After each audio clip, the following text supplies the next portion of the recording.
Buenos días, ¿cómo están? ¿Cómo amanecen? ¿Bendecidos? ¿Con mucho frío? No, ¿cierto? No, no, pero Sabanás ataca en estas fechas de lluvia, ¿cierto? ¿A quién no ha atacado Sabanás? A mí me atacó ayer, dormí hasta las 12 del mediodía, pero porque nos acostamos tarde, porque trasnochamos. Bueno, muy bien. ¿Cómo se llama la serie que iniciamos hace 8 días? Ahí está en pantalla. Antes que Él regrese, antes que Él regrese. Pero antes de eso quiero recordar las invitaciones que hicimos hace 8 días. Creo que las vamos a seguir haciendo. Bueno, particularmente yo cada vez que me den la oportunidad de estar aquí parado, las voy a hacer. Y la primera es que lleguemos puntuales. Que lleguemos temprano. Felicito a todas hoy llegaron muchas más personas temprano, o sea, más personas se están uniendo al movimiento de llegar temprano, entonces los invitamos a todos a que madruguemos, ¿sí? El hábito de llegar tarde me parece feito, me parece maluquito. Entonces los invito a todos a que lleguemos a tiempo, a que madruguemos, a que hagamos no el esfuerzo. Hacemos el esfuerzo para ir a trabajar, pero para capacitarnos y estar en comunión no hacemos esfuerzo, es un privilegio. Entonces lo primero es que lleguemos temprano. Lo segundo es que anotemos, ¿sí? Cada vez que se pare una persona aquí a enseñar, yo les invito a que traigamos nuestro libreta de apuntes para que tomemos nota, porque resulta que esta memoria no alcanza a captar o a guardar todas las perlas que se predican desde aquí del púlpito. Entonces les invito a que traigamos nuestro cuaderno y anotemos. Lo tercero que quiero invitarles es a que participemos de las actividades que se programan desde el CODIL y el Consejo Ministerial. Entonces van a haber actividades de noche de adoración, de evangelismo, de capacitaciones. Ahorita la pastora hizo una invitación a que todos nos capacitemos en la escritura a través de la Escuela de Formación Integral. Entonces participemos de esas actividades. Y lo cuarto es a que participemos también del día miércoles. ¿Sí? El día miércoles estamos haciendo un estudio del libro de Hechos del Espíritu Santo. Hace 8 días empezamos ya el repaso de los primeros 2 capítulos y este próximo miércoles esperamos terminar todo el repaso. Vamos en el capítulo número 6, pero es una invitación para todos. Entonces los invito a que participemos del día miércoles. Bien, vamos a orar, vamos a dar gracias a Dios y le pedimos a Él que sea direccionándonos en esta mañana. Amado Rey, te damos muchas gracias por el privilegio, por la oportunidad que nos has dado de poder reunirnos, de poder estar en tu presencia. Te damos gracias, Señor, por acompañarnos durante toda esta semana, Señor. Gracias porque tú estuviste con nosotros, porque tú has caminado con nosotros. Gracias, amado Jesús, por tu paciencia, por tu misericordia, por la oportunidad del empleo que tenemos, por el negocio que tú nos has dado, por la familia, Señor. Te damos muchas gracias, pero sobre todo, Señor, te damos gracias por tu bondad. Te damos gracias porque tú has venido revelándote a nuestras vidas, porque tu anhelo es que seamos un solo espíritu contigo, Señor. Y queremos colocar en tus manos, Señor, este día. Queremos colocar en tus manos este domingo. Queremos colocar en tus manos todo lo que hemos venido haciendo y lo que vamos a continuar haciendo en el estudio de la palabra. Y oramos, Espíritu Santo, para que traigas entendimiento, sabiduría, para que traigas revelación, para que traigas profundidad en el conocimiento de tu persona, Señor. Enséñanos y muéstranos, Señor, que tú eres suficiente para nosotros. Dígale ahí donde usted está: Jesús, tú eres suficiente para mi vida. Jesús, tú eres suficiente para mi familia. Tú eres suficiente, tú eres todo lo que nosotros anhelamos. Y nuestro mayor deseo, Jesús, para mi familia, es que tú eres suficiente, tú eres todo lo que nosotros anhelamos. Y nuestro mayor deseo, Jesús, para mi familia, esas áreas que todavía no están rendidas a tu voluntad, y nos ayudes a rendirnos a ti, Señor. Te damos gracias en el nombre de Jesús. Amén.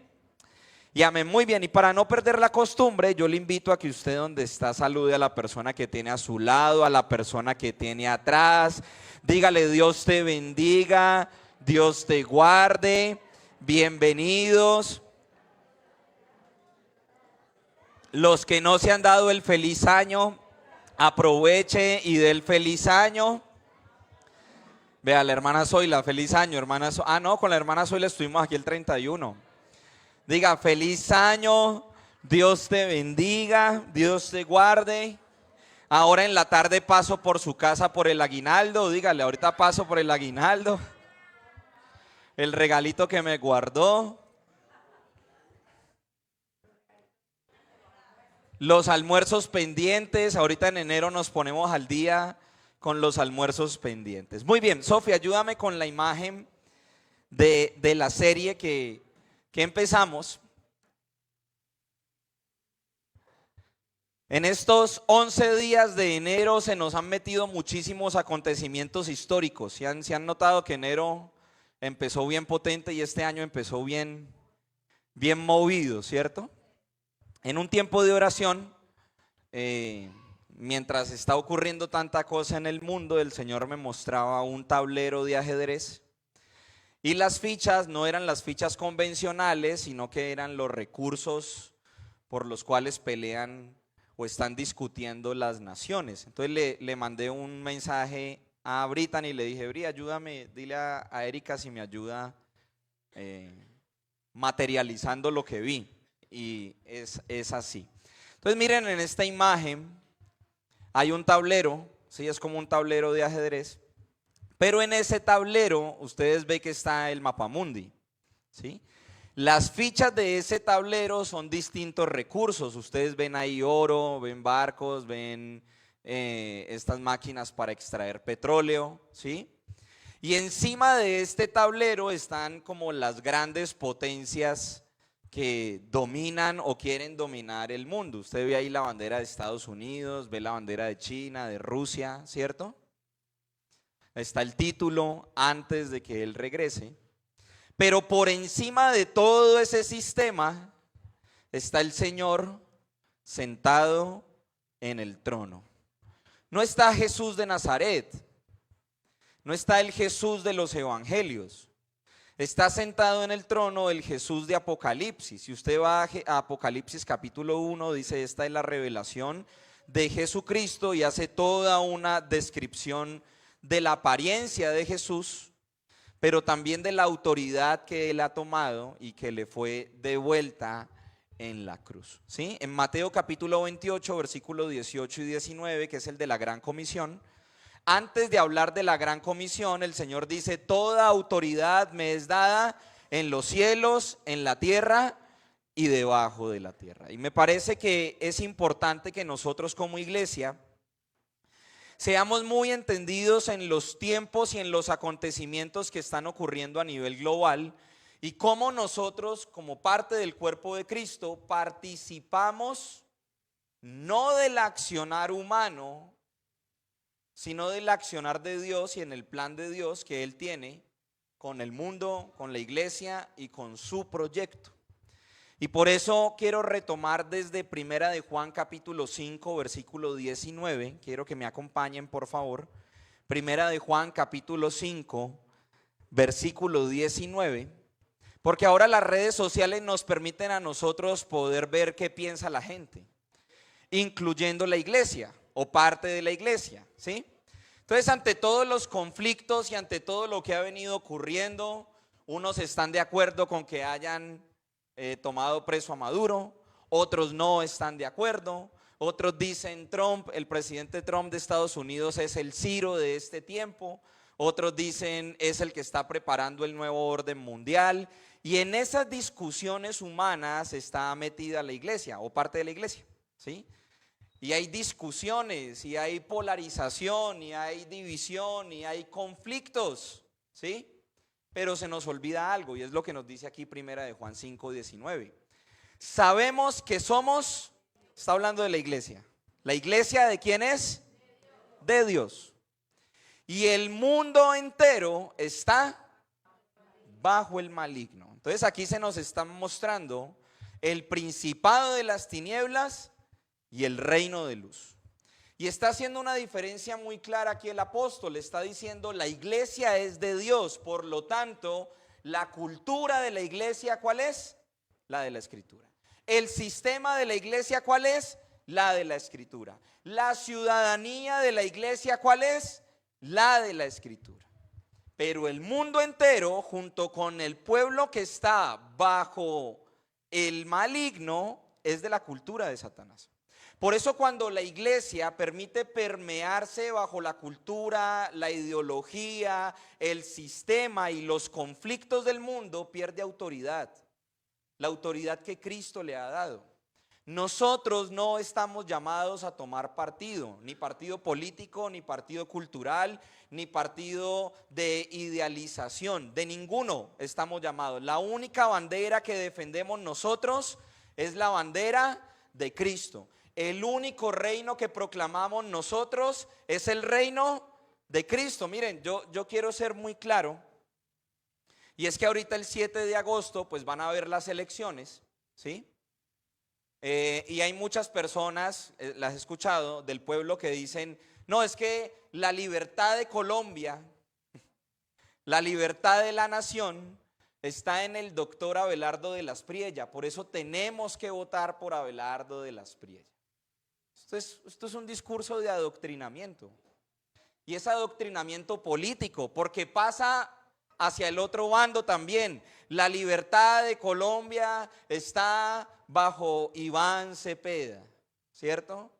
Y vuelve a polarizarse la iglesia entre un conflicto de izquierda y derecha. ¿Creen ustedes que estamos llamados a polarizarnos? ¿A tomar algún bando?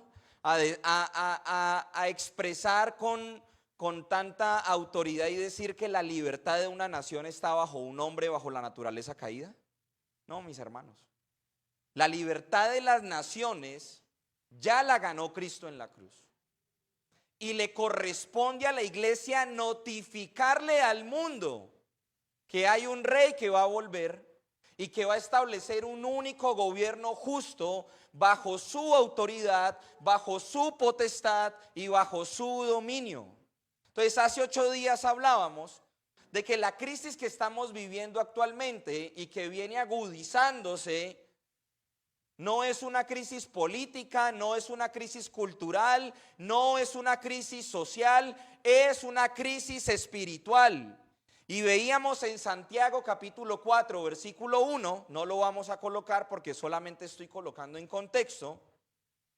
El apóstol se pregunta, ¿de dónde vienen los conflictos? ¿De dónde vienen las guerras? Y él ahí mismo responde, no es de las pasiones del corazón, de las pasiones de un corazón caído que solamente está buscando el beneficio propio.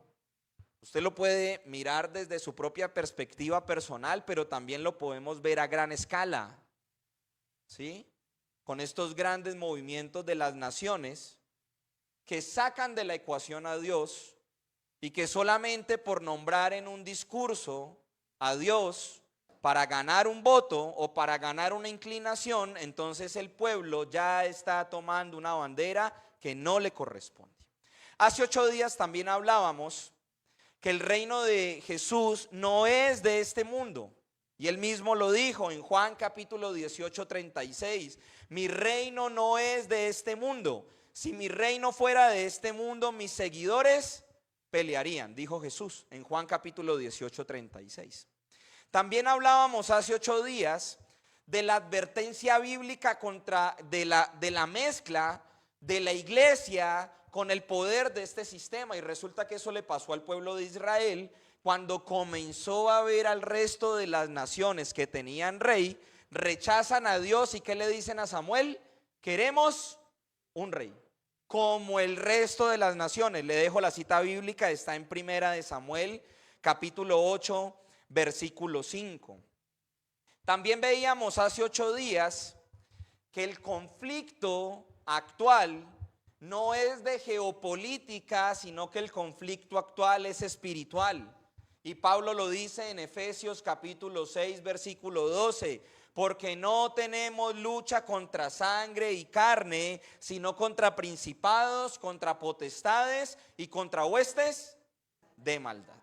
Concluíamos que las crisis globales, las guerras, los colapsos económicos y la polarización no son neutrales, ¿sí? Tienen bandos y la iglesia no está llamada a tomar ninguno de estos bandos. Ahora, ¿esto quiere decir que la iglesia sea indiferente a todo lo que está ocurriendo? No, nosotros no somos indiferentes, mis hermanos, pero tampoco somos militantes de una bandera de un hombre que se levanta para poder conseguir sus propios planes y sus propios proyectos. No somos militantes, o sea, no militamos en un movimiento, no militamos en un movimiento social, cultural y político. Nosotros somos el pueblo de Dios, defendemos un solo proyecto, anunciamos una sola bandera que es el reino de Cristo. Bien, entonces hoy vamos a continuar con esta serie.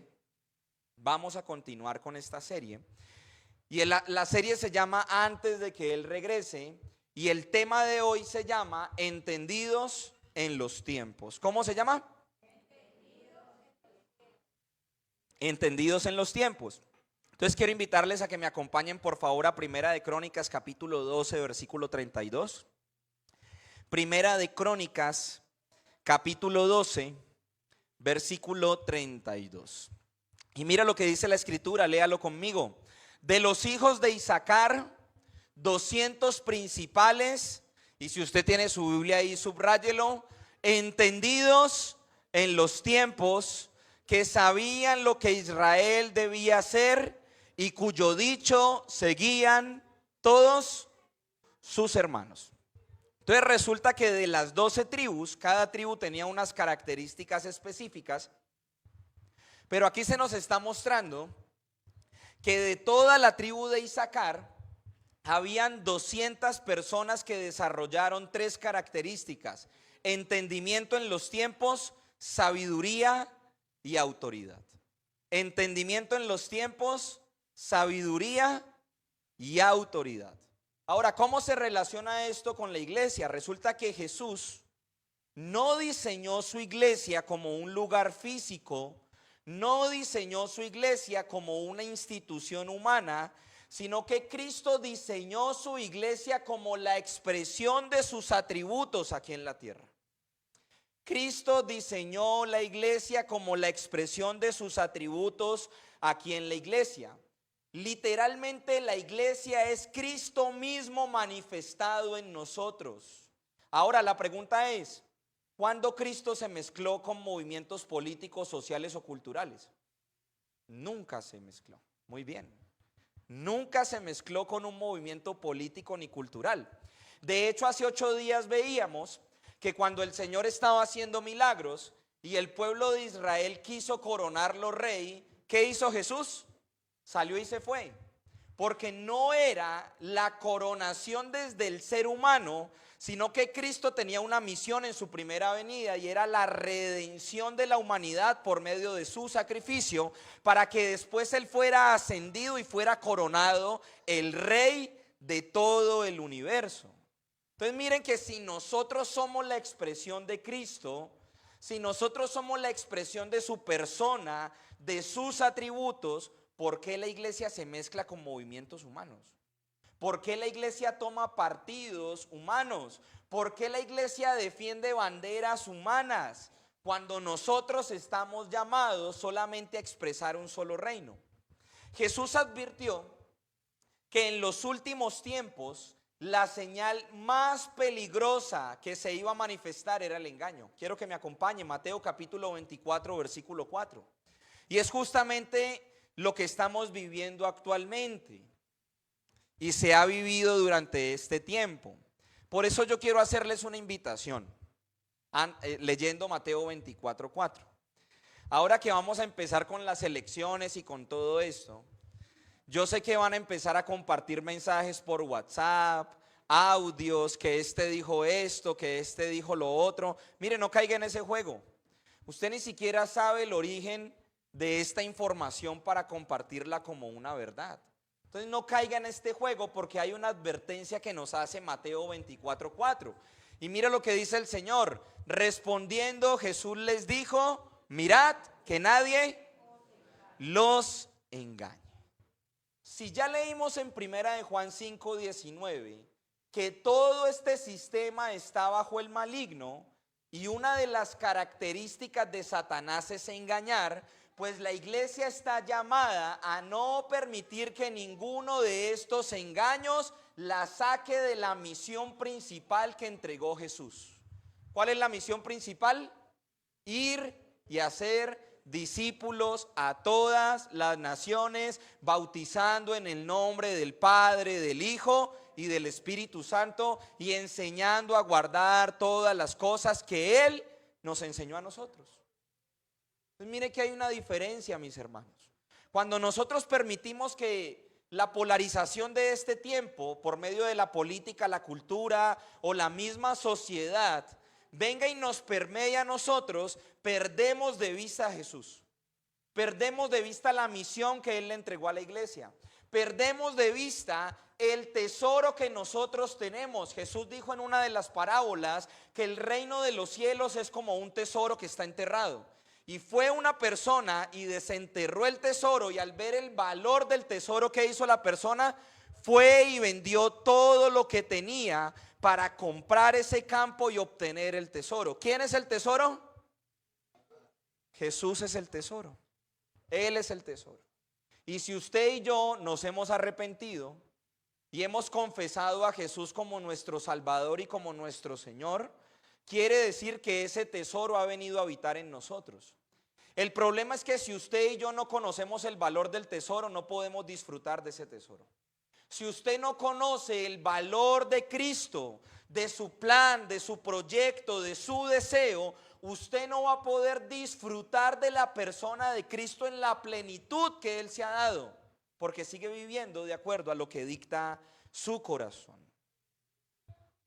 Ahora, en medio de este tiempo, en donde están pasando tantas cosas, a cada minuto están ocurriendo cosas. Por ejemplo, hoy a la madrugada, tipo 3:30 de la mañana, se confirmó que el Pentágono junto con Israel bombardeó Irán. Y los que han estado pendientes de las noticias saben que en Irán hay una revuelta porque quieren sacar el Estado Islámico, ¿sí? Pues van a saber que todos estos medios de comunicación van a llenar todas las redes de información para sembrar miedo, para sembrar incertidumbre, para sembrar angustia. Por eso la iglesia debe desarrollar entendimiento en los tiempos de acuerdo a lo que diga la Escritura y no de acuerdo a los acontecimientos históricos y a lo que digan los grandes líderes que dirigen este tiempo. Porque entonces o escuchamos al Señor o escuchamos el sistema. Y yo he escuchado muchas personas que dicen tener miedo, que dicen tener angustia, que porque subieron el salario mínimo al 23%, entonces nos vamos a ir a la desgracia. Y yo pregunto, ¿quién me sostiene a mí? ¿Me sostiene el gobierno o me sostiene Jesús? Si Él me sostiene a mí, no importan los movimientos que haga este sistema, porque Él ha dicho que Él es mi proveedor, que Él me protege, que Él me guarda, que Él me sustenta, que Él en medio de la dificultad me muestra al Dios que venció absolutamente todo. Entonces, ¿quién va a direccionar el corazón de la iglesia? Por eso el Señor Jesús, cuando las multitudes estaban yendo, Él le pregunta a sus discípulos, ¿ustedes también se van a ir? ¿Y qué responde Pedro? ¿A quién iremos, Señor? ¿A dónde iremos? Solamente tú tienes palabra de vida eterna. En este mismo Mateo capítulo 24 el Señor dice, ustedes van a oír de guerras, van a escuchar de rumores de guerras, van a estar en las guerras, pero todavía no es el tiempo. Y no es para que nos angustiemos, no, es para que nos despertemos a dar testimonio de la única persona que puede traer un cambio real. Y es Cristo mismo. Es lo que Dios desea, mis hermanos. Por eso si caemos en el juego político, social, cultural, perdemos de vista a Cristo. Perdemos de vista la misión. ¿Y sabe quién gana? Satanás. Porque a Satanás le conviene que haya una iglesia dividida en asuntos temporales. ¿Cuáles son los asuntos temporales? la política, la sociedad, la cultura, son asuntos temporales, pero usted y yo estamos llamados a colocar nuestra mirada en las cosas de arriba. Usted y yo estamos llamados a entender el plan y el proyecto que tiene Dios. Y por eso es importante que desarrollemos entendimiento en los tiempos. Ahora, ¿cómo desarrollamos ese entendimiento en los tiempos? Pues mire, una cosa es que usted interprete lo que está ocurriendo con su entendimiento, y otra cosa es ver cómo la Biblia interpreta los acontecimientos de este tiempo. Así que acompáñeme. Daniel capítulo 9. Y este va a ser nuestro texto de hoy. Daniel capítulo 9, y vamos a leer desde el versículo 1 hasta el versículo 19. Entonces mire lo que dice la escritura. En el año primero de Darío, hijo de Asuero, de la nación de los Medos, que vino a ser rey sobre el reino de los caldeos, en el año primero de su reinado, yo, Daniel, miré atentamente los libros, el número de los años que habló Jehová al profeta Jeremías, que habían de cumplirse las desolaciones de Jerusalén en 70 años. Versículo 3. Y volví mi rostro a Dios el Señor, buscándole en oración y ruego, en ayuno, cilicio y ceniza. Versículo 4. Y oré a Jehová mi Dios e hice confesión diciendo: ahora, Señor, Dios grande, digno de ser temido, que guardas el pacto y la misericordia con los que te aman y guardan tus mandamientos. Versículo 5. Hemos pecado, mire lo que dice Daniel. Hemos cometido iniquidad, hemos hecho impíamente y hemos sido rebeldes y nos hemos apartado de tus mandamientos y de tus ordenanzas. Versículo 6. No hemos obedecido a tus siervos los profetas, que en tu nombre hablaron a nuestros reyes, a nuestros príncipes, a nuestros padres y a todo el pueblo de la tierra. Tuya es, Señor, mire, la justicia, y nuestra la confusión de rostro, como en el día de hoy lleva todo hombre de Judá, los moradores de Jerusalén y todo Israel, los de cerca y los de lejos, en todas las tierras a donde los has echado a causa de su rebelión con que se rebelaron contra ti. Versículo 8. Oh Jehová, nuestra es la confusión de rostro de nuestros reyes, de nuestros príncipes y de nuestros padres, porque contra ti pecamos. De Jehová nuestro Dios es el tener misericordia y el perdonar, aunque contra él nos hemos rebelado. Y no obedecimos a la voz de Jehová nuestro Dios para andar en sus leyes, que él puso delante de nosotros por medio de sus siervos los profetas. Versículo 11. Todo Israel traspasó tu ley, apartándose para no obedecer tu voz, por lo cual ha caído sobre nosotros la maldición y el juramento que está escrito en la ley de Moisés, siervo de Dios, porque contra él pecamos. Versículo 12. Y él ha cumplido la palabra que habló contra nosotros y contra nuestros jefes, que nos gobernaron, trayendo sobre nosotros tan grande mal, pues nunca fue hecho debajo del cielo nada semejante a lo que se ha hecho contra Jerusalén. Versículo 13.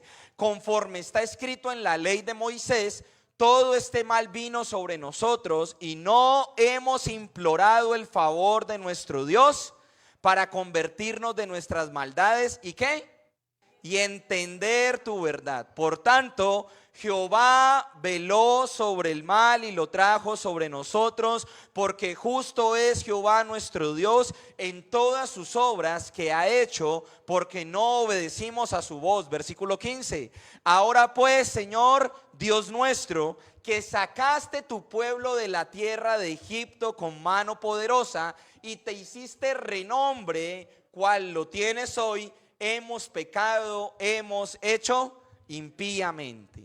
Oh Señor, conforme a todos tus actos de justicia, apártese ahora tu ira y tu furor de sobre tu ciudad, Jerusalén, tu santo monte, porque a causa de nuestros pecados y por la maldad de nuestros padres, Jerusalén y tu pueblo son el oprobio de todos en derredor nuestro. Versículo 17. Ahora pues, Dios nuestro, oye la oración de tu siervo y sus ruegos, y haz que tu rostro resplandezca sobre tu santuario asolado, por amor del Señor. Versículo 18.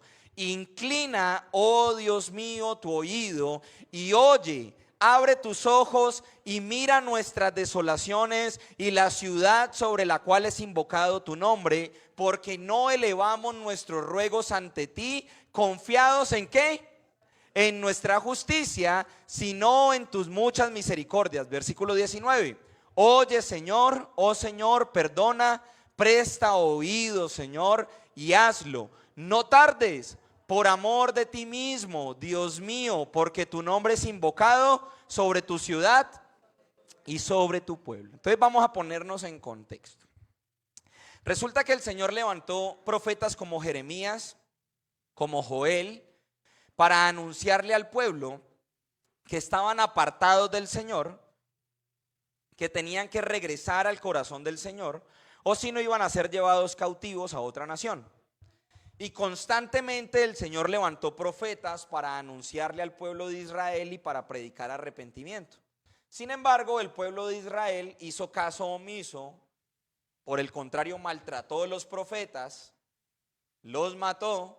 ¿Y qué pasó? Vino Nabucodonosor con su reino, asoló toda Jerusalén y se llevó a muchas personas en esclavitud para esta nación, entre ellos Daniel y sus amigos, ¿cierto?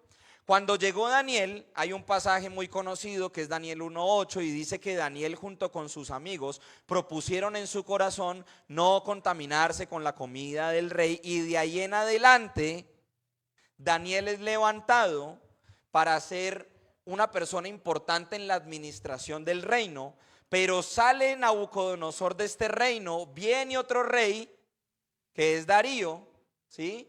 Se levanta otro reino, ellos están cautivos, y por eso el versículo 1 dice que en medio de la cautividad que estaba viviendo el pueblo de Israel, o sea, en medio de un tiempo de crisis, ¿qué hizo Daniel? Volvamos al versículo 2. Volvamos al versículo 2. Mire, en medio de un tiempo de crisis, en medio de un tiempo de mucha profunda tristeza para Israel, Daniel oró al Señor y le dijo: Señor, tumba a este rey, porque es un rey malo, porque es un rey que le está haciendo daño a nuestro pueblo. ¿Daniel oró así? No, Daniel no oró de esa forma. Mire lo que dice el versículo 2. En el año primero de su reinado, ¿qué hizo Daniel? Yo, Daniel, miré atentamente en los libros el número de los años de que habló Jehová al profeta, ¿quién?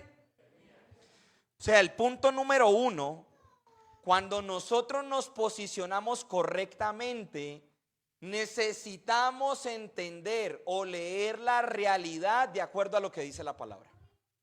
Mire, Daniel no se puso a pensar: es que este rey es malo, es que estamos cautivos. Daniel no se puso a pensar nada de eso. Daniel no se puso a ver las noticias, a ver qué habían publicado. No, Daniel no hizo nada de eso. Daniel se remitió a la escritura para entender la realidad del pueblo y de lo que estaba pasando. Y por eso, mire, me encanta esta perla, porque dice 2 de Timoteo 3:16 que toda la escritura es inspirada por Dios. Dice Salmo 119, 105 que lámpara es a mis pies su palabra. Dice 2 de Pedro 1:19 que tenemos la palabra profética más segura, que es la escritura. Entonces usted no se ponga a dejar creer cuentos de lo que dicen los políticos o la sociedad, de lo que está ocurriendo a nivel mundial, sino que usted remita hacia lo que dice la escritura de todo lo que está aconteciendo, porque sus planes son mejores que los nuestros. Ahora, este mundo nos está llenando a nosotros de angustia y de miedo para que nos desenfoquemos de Cristo, pero el Señor dice: en el mundo van a tener aflicciones. ¿cierto? Pero confíen porque yo he vencido al mundo. Cuando nosotros como iglesia desplazamos la escritura y permitimos que nos gobiernen nuestras emociones o la ideología de este sistema, ¿sabe qué pasa? Fracasamos en la misión que Dios nos ha entregado. Eso es lo que ocurre. Si usted quiere desarrollar entendimiento en los tiempos, pídale al Espíritu Santo que le ayude a entender qué está pasando de acuerdo a lo que dice la Escritura. Porque eso fue lo que hizo el profeta Daniel. Daniel, en medio de un tiempo de crisis, fue a revisar qué fue lo que profetizó Jeremías. Daniel, en medio de un tiempo de crisis, fue a contar los años. Y el profeta Jeremías dijo, 70 años va a estar el pueblo de Israel en cautividad. Y Daniel dijo, ok, voy a revisar qué dice la palabra. Y se puso a contar los años. Y Daniel cayó en cuenta, o el Espíritu Santo le mostró, que el tiempo ya estaba por cumplirse, para que Israel saliera de esa cautividad. Miren lo que dice ahí. Él contó los años. Él hizo las cuentas de acuerdo a lo que profetizó el Señor por medio de Jeremías. Y por eso usted y yo estamos llamados a mirar lo que dice la Escritura de lo que está pasando en este tiempo. A pedirle al Espíritu Santo que nos muestre su plan en medio de un tiempo de crisis que sí vamos a vivir, mis hermanos. Mire, yo no me puedo parar aquí arriba a decir de que vamos a vivir en paz y en prosperidad cuando los tiempos están marcando otra cosa para Occidente. Yo vengo como un emisario de parte del Señor a decirles que nos preparemos porque vienen crisis que van a sacudir las naciones. Y en medio de las crisis el Señor está preparando a su iglesia para que sea entendida en los tiempos, para que direccione al pueblo solamente a Cristo. Por eso Jeremías 3:13 dice que el Señor en el último tiempo va a levantar pastores entendidos en ciencia y en inteligencia para que direccionen a su pueblo en medio de un tiempo de oscuridad.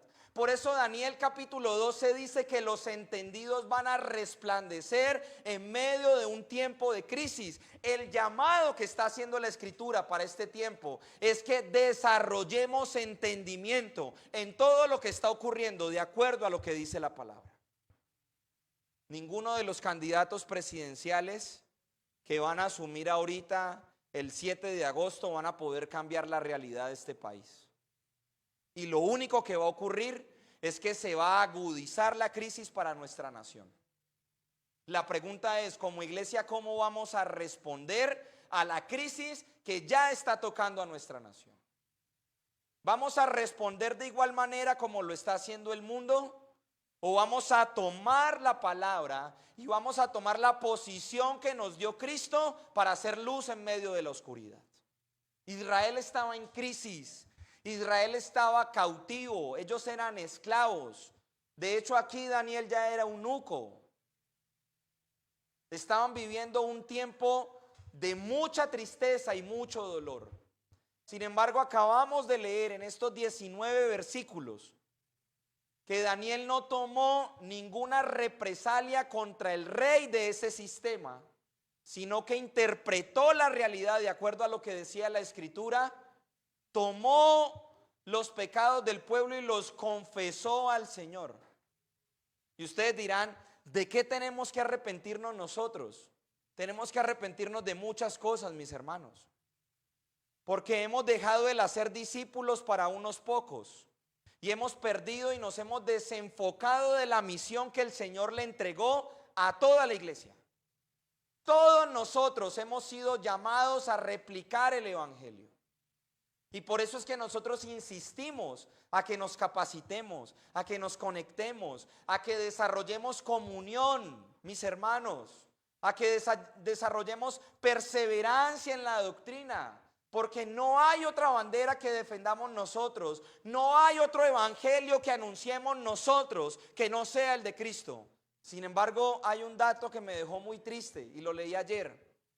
Del 100% del pueblo cristiano, solamente un 25% conoce las Escrituras.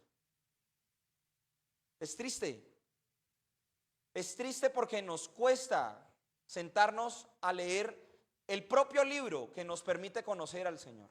Solamente un 25% conoce y estudia la palabra. El resto solamente espera a que les sirvan la comida. Pero ¿qué va a pasar, mis hermanos, cuando este sistema que tenemos nosotros de congregarnos ya no esté? ¿Qué va a pasar cuando los tiempos obliguen a cerrar los templos? Eso ya ocurrió, ya hubo un aviso en el 2020 con la pandemia. Y resulta que revisando las estadísticas de membresía en muchas congregaciones, en el 2020, antes de que iniciara la pandemia, había muchas congregaciones llenas de personas. Cuando se quitó la dinámica y la cultura de la iglesia, o sea, el hábito de congregarse el día domingo o el miércoles, y la mayoría o todos fuimos encerrados, resulta que muchos de esos que se congregaban lo hacían por cultura, pero no había una conversión real. Cuando regresó la normalidad de congregarse en la iglesia, las estadísticas bajaron. Y muchas de las personas que se congregaban por cultura o por hábito, que no se habían convertido, regresaron a los hábitos de la naturaleza caída, porque se sentían bien en medio de la alabanza, porque oraban porque tuvieran un buen trabajo, pero nunca se les predicó el evangelio completo. Nunca hubo confrontación de arrepentimiento ni de pecado. Entonces miren, mis hermanos, que las crisis lo que sacan es lo que realmente hay en nuestros corazones y cómo estamos respondiendo al llamado que Dios le está haciendo a la iglesia. Y resulta que cuando nosotros como iglesia no respondemos por las buenas, pues el Señor nos lleva a responder por las pruebas. Porque la Escritura dice que el Señor disciplina a sus hijos. Y por eso para Occidente viene un sacudimiento, para la iglesia de Occidente viene un sacudimiento. Vamos a ser sacudidos para que podamos correr esta carrera de manera ligera y podamos estar centrados solamente en hacer discípulos. Si usted se une al estudio que estamos haciendo los días miércoles del libro de Hechos, ya comenzamos a ver cómo la iglesia comenzó a ser perseguida en ese tiempo, pero en lugar de centrarse en el sistema, la iglesia se centró en expandir el evangelio. En lugar de centrarse en el dolor que les estaba causando la persecución, dice que cuando la iglesia fue dispersa en Hechos capítulo 8, la iglesia se centró en anunciar el evangelio de Cristo. Y creo que eso es lo que necesitamos nosotros. No solamente aquí en Taller de Vida, sino en todo Occidente. Necesitamos ser sacudidos por medio de la persecución, por medio de la presión de nuestra fe, para que nuestra centralidad solamente sea la predicación del evangelio.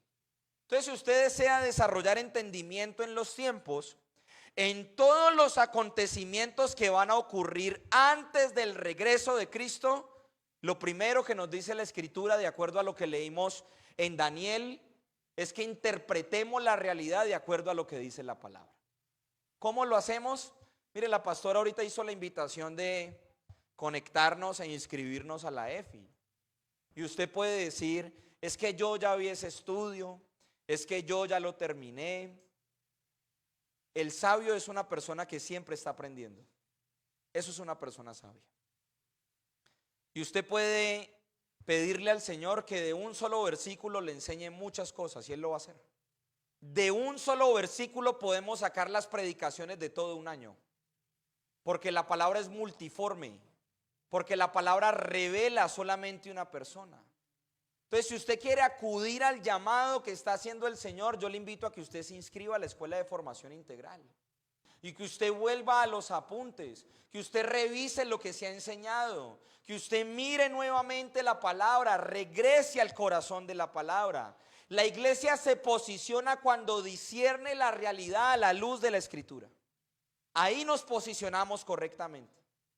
Cuando nosotros tomamos la perspectiva humana, perdemos el enfoque de Cristo.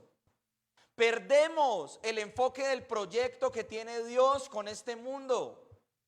Pero usted y yo no somos de este mundo. Dice Filipenses capítulo 2 que nuestra ciudadanía, ¿de dónde es? Del cielo. Ahí en su cédula puede decir que usted es colombiano, venezolano, peruano, boliviano. Pero si usted ha sido trasladado del principado de las tinieblas al reino de luz del Hijo amado, su ADN es el del cielo. Por lo tanto, la respuesta de la iglesia es acorde a lo que dice la palabra y a la cultura del cielo. Cuando Cristo vino aquí a la tierra, el pueblo estaba esperando un rey que los liberara del yugo de Roma. Porque lo que nosotros queremos es distinto al proyecto de Dios. Ellos esperaban a un rey militar que estableciera a Israel como una potencia. Pero cuando Cristo fue a la cruz, no comprendieron al que venían estudiando por años, mis hermanos. Entonces, que no nos pase a nosotros lo mismo, que venimos estudiando la persona de Cristo, que venimos profundizando en la palabra y que no somos capaces de poder comprender a la luz de la Escritura cómo este mundo Satanás lo está moldeando para la manifestación del anticristo. Y va a utilizar tanto al candidato de la derecha como al candidato de la izquierda. Por eso cuando usted se polariza, perdóneme que sea tan directo, pero cuando usted se polariza, usted no está tomando las armas espirituales, sino que usted está permitiendo que el sistema satánico le domine su pensamiento, su corazón y su manera de sentir y de actuar. Eso es lo que está pasando. Eso es lo que está ocurriendo. Número 2, posicionarnos como iglesia implica reconocer nuestro pecado. Y usted ve que Daniel le dice al Señor, vamos a Daniel capítulo 9, versículo 3. Daniel hace una confesión de pecado, mis hermanos. Eso es lo que hace Daniel. Y mire lo que dice la Escritura: y volví mi rostro al Señor, buscándole en oración y ruego, en ayuno, cilicio y ceniza. Versículo 4. Y oré a Jehová mi Dios e hice confesión diciendo: ahora, Señor, Dios grande, digno de ser temido. ¿Se nos fue la pantalla o se me fue a mí? Se fue la señal. Bueno, venga, yo lo busco aquí rápidamente.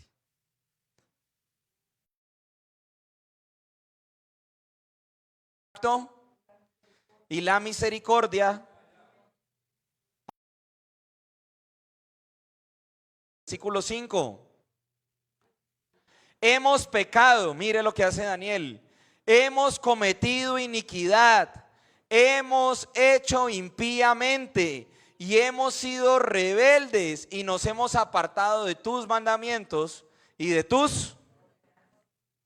Daniel no solo entendió la profecía, sino que se arrepintió por él y por todo Israel.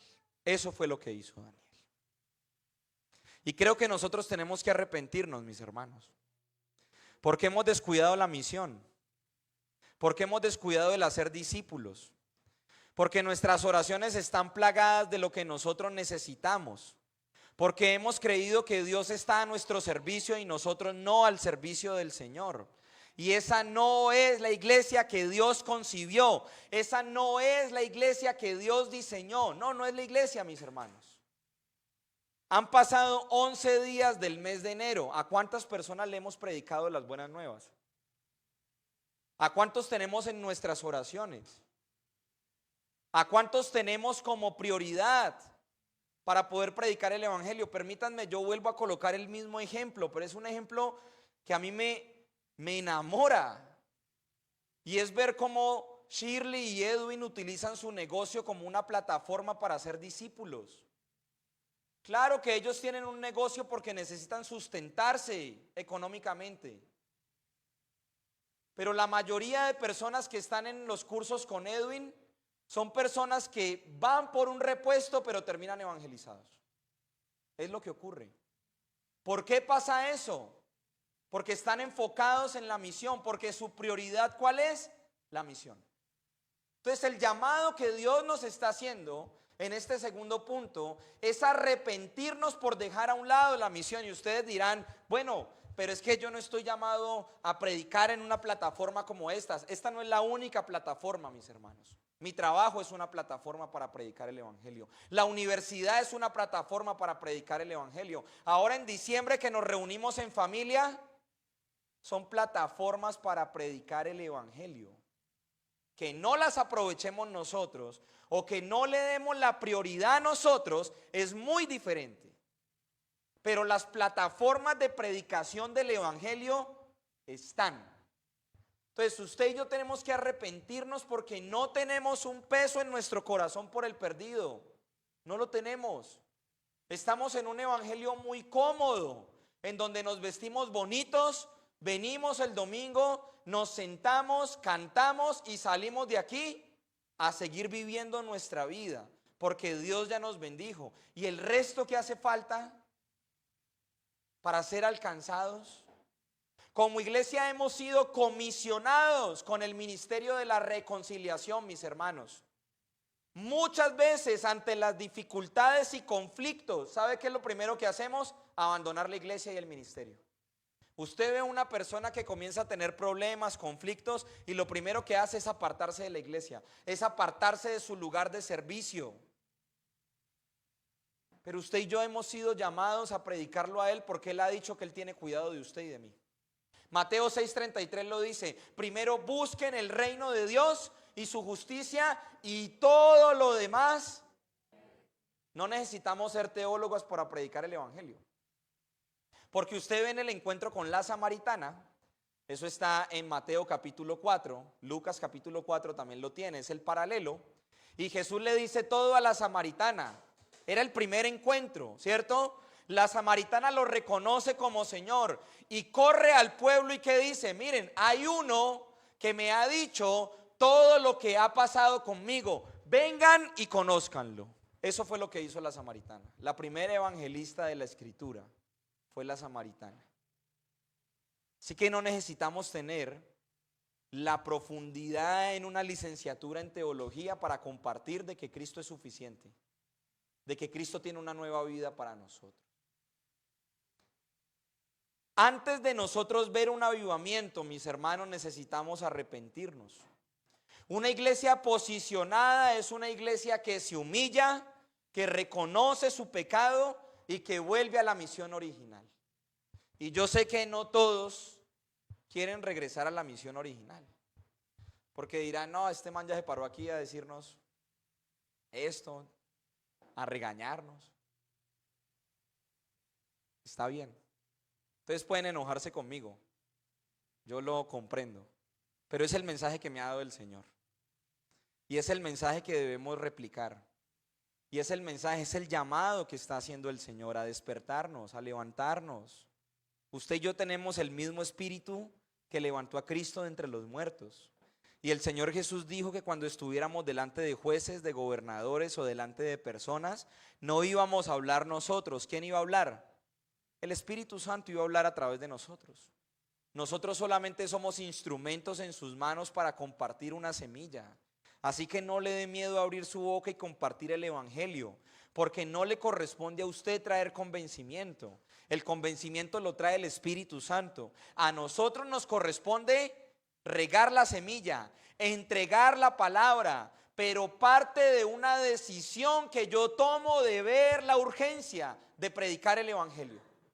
Así que para desarrollar entendimiento en los tiempos necesitamos: uno, entender la realidad a través de la palabra, y dos, arrepentirnos, porque hemos dejado a un lado la misión que Dios nos ha entregado a nosotros.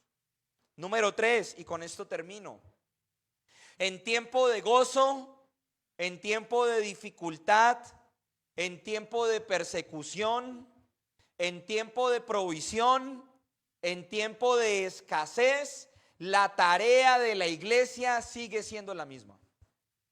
Sigue siendo la misma, no cambia. No importa lo que pase en el exterior, la tarea de la iglesia es la misma: dar testimonio de Cristo y extender su reino. Quiero que me acompañen para dar un ejemplo. Hechos capítulo 5, versículo 41 y 42. Hechos capítulo 5, versículo 41 y 42. Mire lo que dice la palabra. Y ellos salieron de la presencia del concilio, está hablando de los apóstoles, gozosos, mire, de haber sido tenidos por dignos de padecer afrenta por causa del nombre. ¿El nombre de quién? De Cristo. Versículo 42. Y todos los días en el templo, mire, y por las casas, ¿qué pasaba? No cesaban de enseñar y de predicar. Si usted lee todo el capítulo, usted va a ver de que a Pedro y a Juan los meten presos, les meten unos buenos latigazos, les pegan, los amenazan y les dicen: si ustedes vuelven a hablar en nombre de Cristo, se van a morir. Si fuera en nuestro tiempo, nosotros estaríamos convocando para orar y decir: Señor, quita ese presidente que está persiguiendo la iglesia y que le va a colocar un poco de impuestos a la iglesia. Quítalo, Señor, porque es un malvado, porque está en contra de tu pueblo. Esas serían las oraciones que nosotros levantaríamos. Pero si usted ve el versículo 41, volvamos, la respuesta de los apóstoles fue distinto. Y ellos salieron de la presencia del concilio, ¿cómo? Recuerden que les habían pegado, recuerden que los habían amenazado, recuerden que los habían metido en una cárcel, y ellos salieron gozosos de haber sido tenidos por dignos de padecer afrenta por causa. Yo no sé cuántos están listos para morir por Cristo, pero yo estoy listo para ser mártir de Cristo. Yo estoy listo, y se lo he dicho a mi esposa, estoy listo para morir por Cristo, por anunciarlo. Pero si no he empezado a vivir por Él, no puedo morir por Él. No puedo hacerlo. Los apóstoles, a pesar de ser perseguidos, nunca cambiaron el mensaje. Su pasión fue ganar almas, discipular, fortalecer la comunión y preparar a las nuevas generaciones. La misión que el Señor le dio a la iglesia en Mateo capítulo 28 es atemporal, está por encima del tiempo. Pasan las generaciones. Si nuestra generación pasa y se levanta otra iglesia, la misión sigue siendo la misma: predicar el evangelio del reino en todo tiempo y en todo lugar. Solamente haga la cuenta de cuántas personas usted ha conocido en estos 11 días del mes de enero y de este año 2026 que no conocen de Cristo. Por lo menos una. Y si lo dejamos pasar, es porque para nosotros no es una urgencia. Nosotros necesitamos una reforma que nos regrese a la esencia, y es lo que está haciendo el Espíritu Santo. Por eso necesita sacudir la iglesia. Por eso necesita meternos en un Getsemaní. Por eso necesita presionarnos, porque la presión genera reforma. Cristo predicado, vidas transformadas y el reino extendido. El regreso de Jesús está cerca, mis hermanos, y Él viene por su iglesia. Viene por una iglesia gloriosa, pero viene por una iglesia que no es pasiva, que es activa, que es apasionada, que no permite que este sistema la subyugue o la influencie, sino que la iglesia se levanta en el poder del Espíritu Santo para predicar en el nombre de Cristo, en el Dios en el que usted ha creído, mi hermano, en el Dios en el que yo he creído. Por eso quiero cerrar con esto, Filipenses capítulo 1, versículo 21. Filipenses capítulo 1, versículo 21. Porque para mí el vivir es Cristo y el morir es ganancia. Sería un privilegio para nosotros ser mártires de Cristo. Sería un privilegio para nosotros ser perseguidos a causa de su nombre, ser vituperados a causa de su nombre, porque el morir es el vivir eternamente con Él, mis hermanos. Es el estar eternamente con Él. Entonces, antes de que Él regrese, van a haber guerras, rumores de guerra, va a haber una gran apostasía, pero al mismo tiempo, dice Primera de Tesalonicenses, va a haber una gran cosecha de almas. Y es lo que está preparando el Espíritu Santo. Y Él no está levantando superungidos. Él no está levantando superungidos. Él está despertando a su iglesia entera para que se levante y tome la posición que le corresponde en el cuerpo de Cristo. Póngase en pie, vamos a orar. Vamos a dar gracias al Señor. Y el llamado que el Señor está haciendo es claro, mis hermanos. Ver la iglesia como Cristo la ve. gloriosa, santa y viva. El llamado que nos está haciendo el Señor es claro: atender a la Escritura como la guía segura en medio del caos del mundo. El llamado que el Señor está haciendo es claro: arrepentirnos como cuerpo para no perder el primer amor. El llamado que el Señor está haciendo es claro: dar testimonio en todo tiempo, en toda circunstancia, con la mirada puesta solamente en el Señor, como lo dice Hebreos 12:2, puestos los ojos en Jesús, el autor y el consumador. Y como dicen los hermanos Gasca, después no digan que no le avisamos, después no digan que no le avisamos. Así terminaron los hermanos Gasca. Señor, te damos gracias por tu palabra, gracias por tu presencia, gracias por tu amor inagotable, Señor. Gracias por el llamado que tú estás haciendo, Señor, a despertarnos. Señor, oramos para que tú vuelvas a colocar en el corazón de tu iglesia, en nuestros corazones, reverencia, reverencia por tu presencia, reverencia por tu palabra, reverencia por tus planes, reverencia por tu iglesia, Señor. Quizá para muchos de nosotros no es una urgencia, Señor, el hacer discípulos. Y nos arrepentimos, Señor. Y te pedimos perdón. Perdónanos porque hemos permitido que este sistema nos lleve a unirnos a este sistema. Porque hemos permitido interpretar la realidad de acuerdo a lo que dice este sistema, Señor. Y no de acuerdo a lo que ya está escrito en tu palabra, Señor. Tú lo dijiste: cielo y tierra pasará, pero mi palabra permanecerá. Mi palabra no pasará. Señor, por eso te pedimos que nos ayudes a regresar a la profundidad de la palabra. Que nos impulses, Señor, cuando esta carne no quiera hacerlo. Impúlsanos, Espíritu Santo, a ir a la palabra. En un tiempo de crisis como el que estamos viviendo, Señor, la palabra vivifica, la palabra trae esperanza, la palabra nos llena, la palabra nos sacia, porque tú, Cristo, eres la palabra. Tú, Cristo, eres nuestra esperanza. El sistema puede decir lo que sea, Señor, pero tú sustentas a tu pueblo. Tú provees a tu pueblo. Tú guardas el corazón de tu pueblo en medio de la crisis, Señor.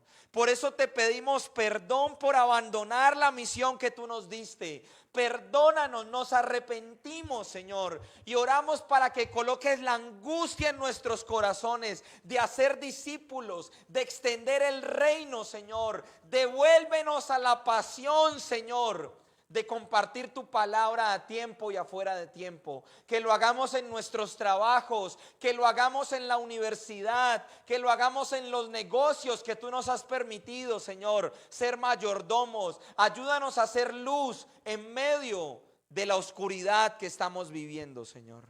Guarda nuestros corazones. Señor, no queremos hacer parte de las estadísticas de Mateo capítulo 24, versículo 12. Dice la Escritura que por haberse multiplicado la maldad, el amor de muchos se va a enfriar, Señor.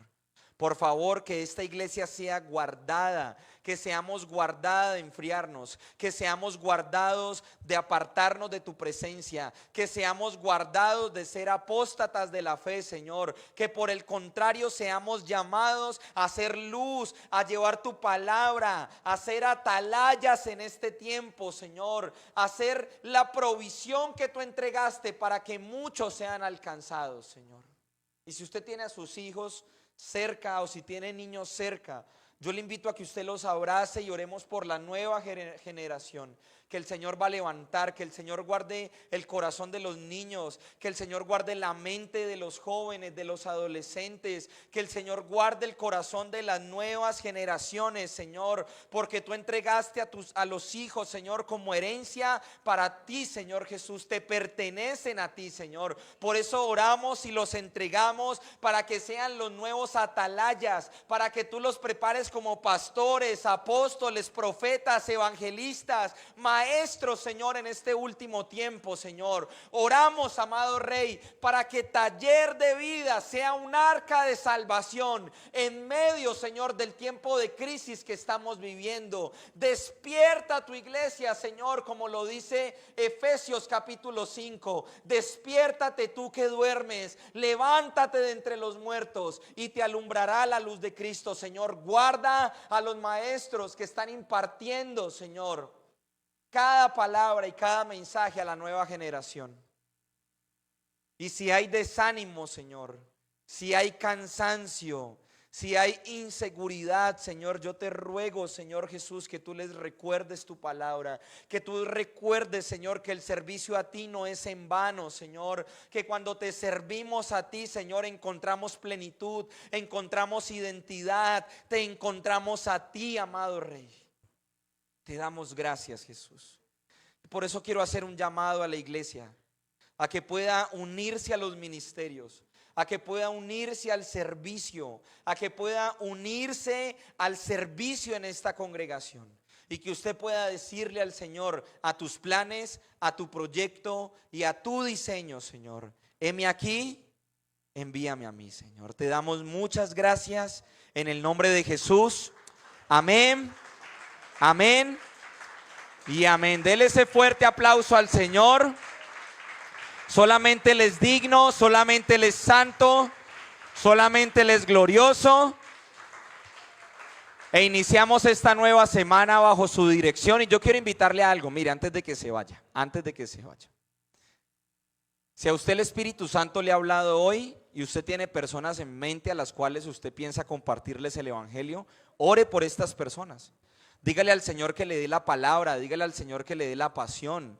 Él es el único que puede cambiar nuestros corazones. Y lo segundo, si usted sintió que el Señor lo está llamando para servir, acérquese al pastor Juan Carlos, a la pastora Lucy, acérquese a Erika, que es la